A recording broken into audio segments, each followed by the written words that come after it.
AllBall TV. They scared, but I'm not.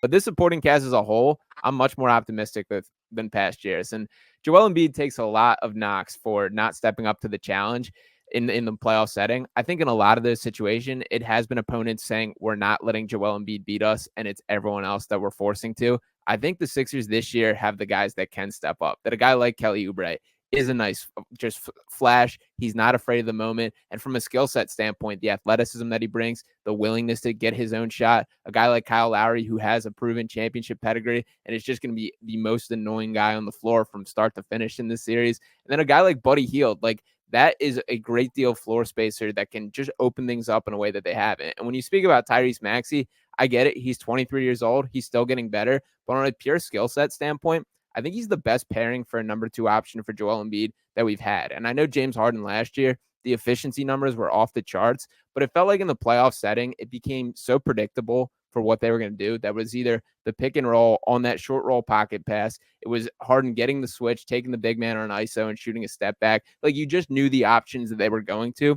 With Maxey, there's like this refreshing like randomness to his game that you can still run the pick and roll. There's a ton more off-ball sets that run with him, getting him on pin downs, getting him on DHOs, and he can just get downhill at a rate that the Sixers have never really had a guy. Like that first step that Maxey possesses, truly among the most special across the entire NBA. So I love the supporting cast this year. Feel far better about it than I have in really any past years with this Sixers team, and I'm excited to see it with the brightest lights on it.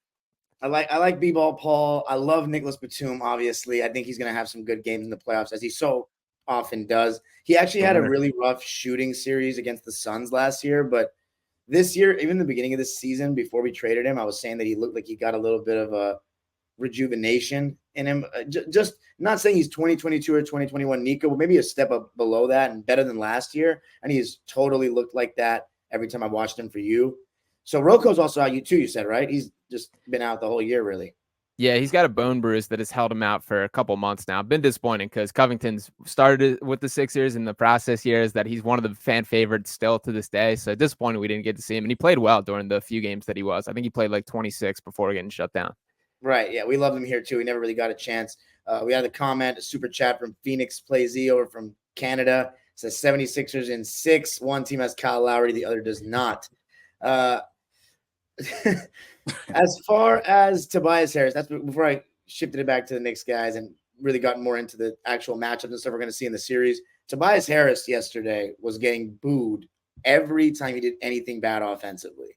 Yeah. This is year 5 and a half because he came midway through the 2019 season of the Tobias experience in Philly. He's had some good playoff games. He's obviously had a lot of not great playoff games. Where's the fan base at this point with Tobias? You know, that contract puts so much pressure on him, even though he's always been like a 18-point-a-game efficient scorer for the most part of his career. Yeah, we're probably at the low point of the Tobias Harris experience. And this year specifically, and by the way, he has everything to play for, that he is an upcoming free agent, that he is at the tail end of his contract, and he's really had his worst stretch of basketball ever in a Sixers uniform. He has still had flashes where he's turned it on and looked good, but the bottom line is like Tobias is pretty much on the outside looking in. That last night's game specifically is the first time all season that we saw him not be in the closing lineup, and that was a huge step for Nick Nurse. And my argument with Tobias Harris, for starters, I do feel bad because a lot of the criticism is beyond his control, that he didn't offer himself that contract. He didn't have a check cut that he was unable to cash with his abilities. He's the highest paid player in NBA history to never make an all-star game. Those are all things that aren't fully his fault. So I feel bad for him for that extent. But when you talk about like a basketball skill set standpoint, Tobias is like, he's a jack of all trades, master of none, that there's not a one thing that he's terrific at. He's good at a lot. But when you think about like rounding out a roster, so Joel Embiid and Tyrese Maxey are the locks, and the other 3 guys on the floor should be the players to maximize them. And if you want extra rebounding, there's better options for that. If you want extra shooting, there's better options for that. If you want better ball handling, there's better options for that. So there isn't that like defining skill set that he possesses that commands him to be on the floor. So I still expect him to be in the starting lineup. I still expect him to get pretty significant minutes, but when push comes to shove, I don't think he's going to be in the closing lineup for a lot of the series, and I think that's the right decision. Wow. Okay, so Flea and Fabian, let's talk about any specific matchups. You talked about, Fabian, the way you think they're going to guard Embiid, which is throw G on him, help with Hartenstein or Mitchell Robinson. But as far as Brunson, you know, how do you think the Sixers can fare guarding him, and what are any questions you have? I'll just let it go free-flowing about the series now because I've asked all the questions about the season I need. So go ahead. Anything you got? I think you got to double him because our biggest flaw is going to be we don't have another ball handler I trust besides Brunson. Period. Like there's no second guard. DiVincenzo, I love you. McBride, love you. Definitely Josh Hart. I do not want that ball in your hands when it matters the most. 90% no. If there's another option besides Brunson, I would think it's either McBride or DiVincenzo to bring it up. And Hart, like, just get the ball out of your hands when you cross half court.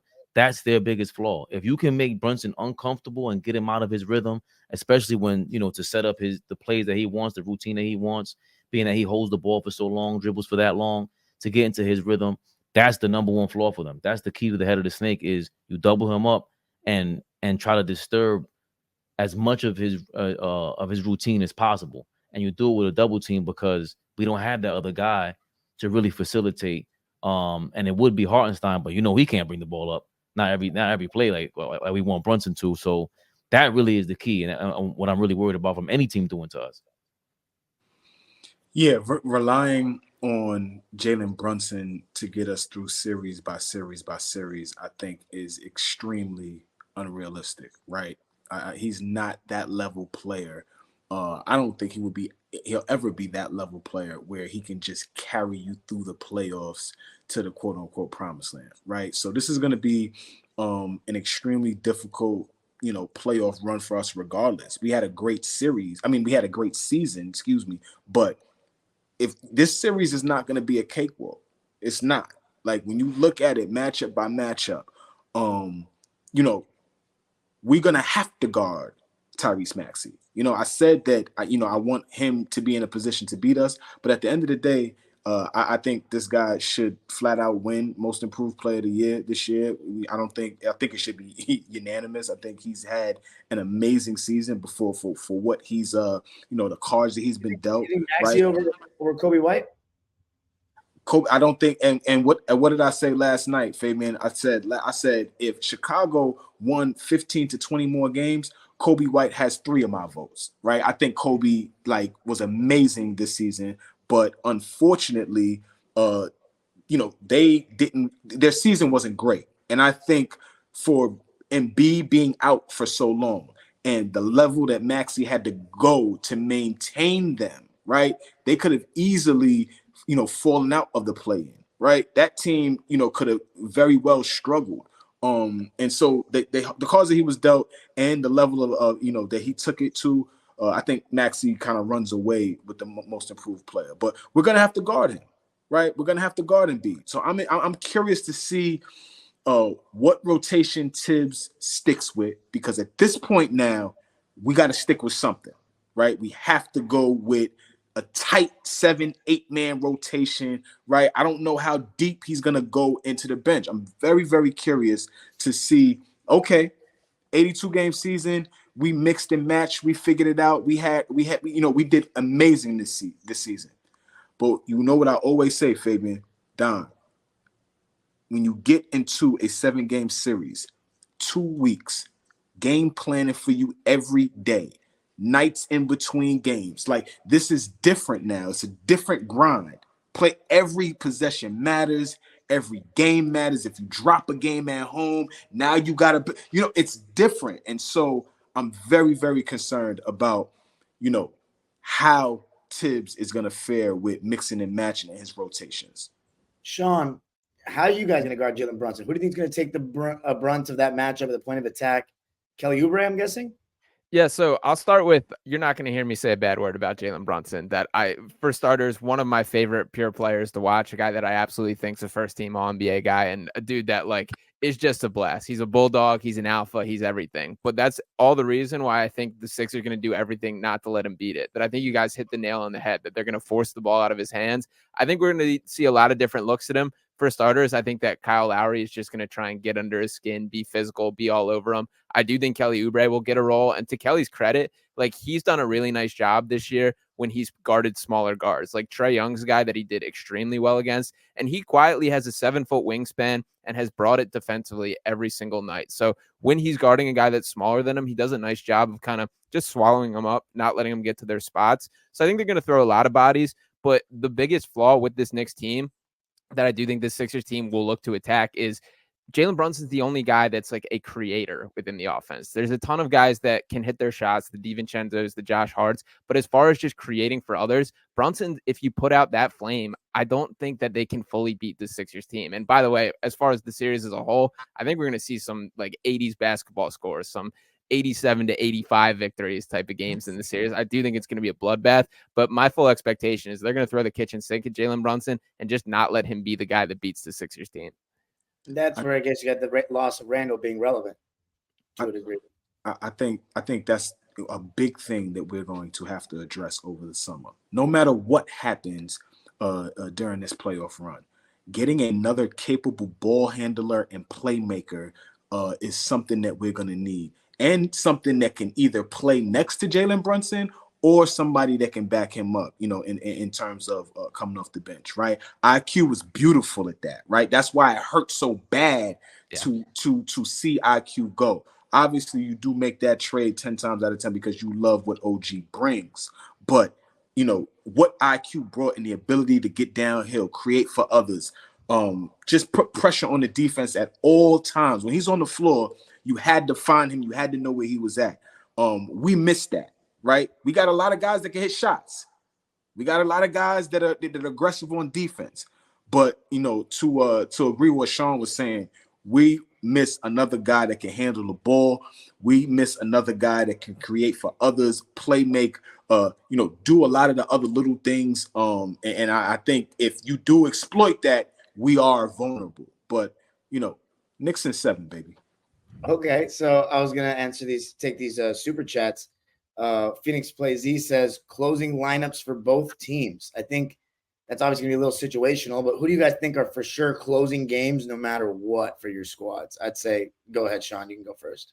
Yeah, so the locks are obviously Maxey and Embiid. I think everyone else should be situational, but I think most nights, the other three, it's going to be Nico Batum, it's going to be Kelly Oubre, and it's going to be Kyle Lowry. I do think there will be matchups where Lowry's not in there and they go a little bit bigger. Tobias will have his nights where he does close if he has it going or whatever is the case, but I think for the most part, it is going to be that 5 of Kyle Lowry, Tyrese Maxey, Nico Batum, Kelly Oubre, and Joel Embiid.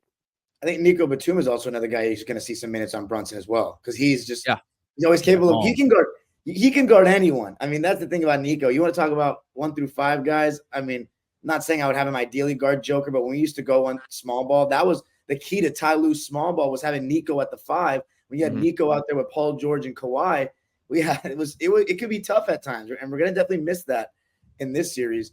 And then he's a winner. Go ahead, Fabian. Your guys, who are your locks to end games? I'm guessing OG Brunson and then a big and 2 others.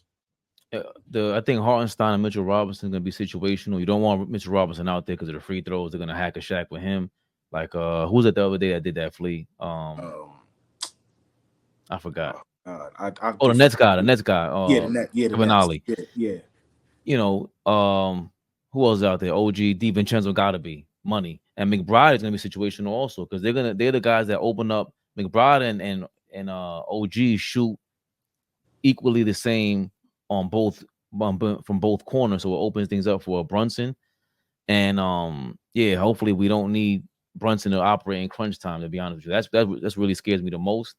But he'll be out there. It's Brunson, DiVincenzo, OG. I'll say Hartenstein. Who's the other guy you think, Flea? Hart has to close games. Yeah, Josh Hart has to close games. I think Josh Hart, Brunson, and like you said, Hartenstein and Mitchell Robinson will be situational depending on, foul, how many fouls guys have, do we have the ball, all of that kind of stuff. It is all situational. But OG, Hartenstein / Mitch, Brunson, Hart has to finish games. And I think, for shooting purposes, you got to have DiVincenzo down the stretch because he is going to hit shots. He's going to hit shots. And we don't have anybody else off the bench to hit shots except for Bogdan. Excuse me, Bogdan. I love you, my man. I forgot he's another guy. I forgot about Bogey being on the. Yeah, we got Bogey too. He was starting to get on my nerves recently, and he's starting to come around. Flea, you saw that. And he's been playing right. Like I'm saying, he's been a little more aggressive. It looks like the situations that Tibbs is putting him in at certain points in the game. The whole NBA game is important, but for what I'm saying, when Bogey gets in certain games, it doesn't look like there's any pressure on him, and he can really find his way into what Tibbs is trying to do in terms of having him out there. So, I think that's big. Bogey said it when he came over. He said, I've never missed the playoffs a year in my career, and he's standing on it right now. So, we'll see what he can give us too. Yeah, this is the – oh, by the way, I was looking at DiVincenzo's stats. I didn't want to downplay this before we got off because I think your followers on AllBall TV know this, but this is by far the best season of his career. I was just looking at his stats. Oh, my goodness. He's averaging 15 points a game. Good for DiVincenzo.